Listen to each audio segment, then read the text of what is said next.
আসসালামু আলাইকুম কলিজার বন্ধু, যারা ভিডিওটা প্রবাস থেকে দেখতেছেন বা দেশ থেকে দেখতেছেন, আমরা সানুবাতিরা আইছি। ওনার মা যে মারা গেছে, আসলে মার যে একটা মহব্বত, এটা মানুষের যে একটা এই যে একটা মনের ভিতরে কিভাবে তার দিন খাল যাইবো, তার এই নিয়ে প্রতিবন্ধী বুঝছেন, সে একজন প্রতিবন্ধীর মতো নয়, কিন্তু টেনশনের মধ্যে আছে। মানে কি করবো? আচ্ছা, তোমার কি তা উদ্দেশ্য যে তোমার মা মারা গেল, কথা একটু কথা।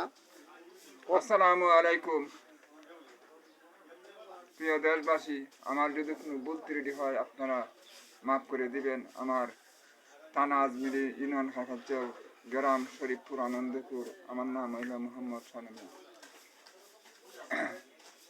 আমি আপনাদের মাধ্যমে দু চারটা কথা বলে আমি আমার বক্তব্য আমি শেষ করে দেব।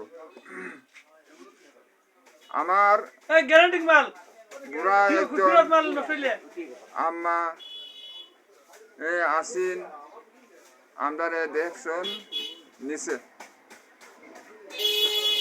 আমি যদি নাও খাইছি কোনোদিন যদি বেই বিটতে থাকা তে আমার আম্মাই বাড়িতে গেলে হয়েছে, ও তুমি খাইছো নি? আমি কই না।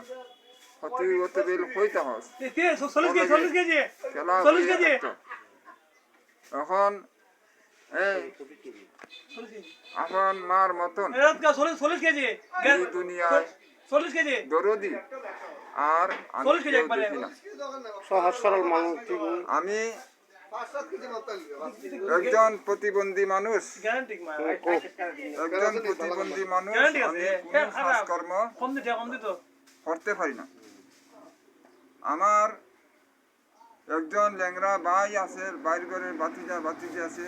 আমিও প্রতিবন্ধী, আমার ভাইও প্রতিবন্ধী।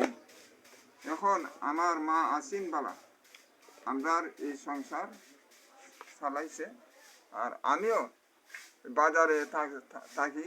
কম বেশি দাও রুটি মানে 100 টাকা রুটি হচ্ছে, মার টাইম আছে তত 100 এক সংসার। যাই হোক, কম বেশি রুটি হয়ে মার কাছে আমি দিছি। এখন আমার মা দুনিয়াতে নাই, আমরা দেশের নেওরা আর কেউ নাই। আমি সরকারের কাছে আমি এই আবেদন অনুরোধ জানাইলাম, আপনারা আমাদের দেখছেন নেবেন। ওনার জন্য দোয়া করবেন। আর তোমার তো বিয়া শাদী হয়েছে না, বেটা বিয়া শাদী করতো, ওনার সাথে ভালো একটা কন্যা মিলে, বুঝছেন নি? বিয়া শাদী করা দরকার নানি, একটা বউ মিলতো। হ্যাঁ, ওনার একটা বউ মিলতো। হ্যাঁ, ওনার লেগে দোয়া করেন।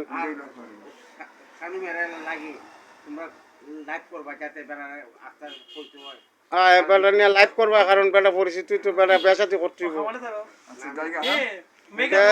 যাইবা। ঠিক আছে, তোমার লেগে দোয়া রইলো, মহাব্বত রইলো। হ্যাঁ, আচ্ছা ঠিক আছে, আমি লাইভে ছাড়তেছি।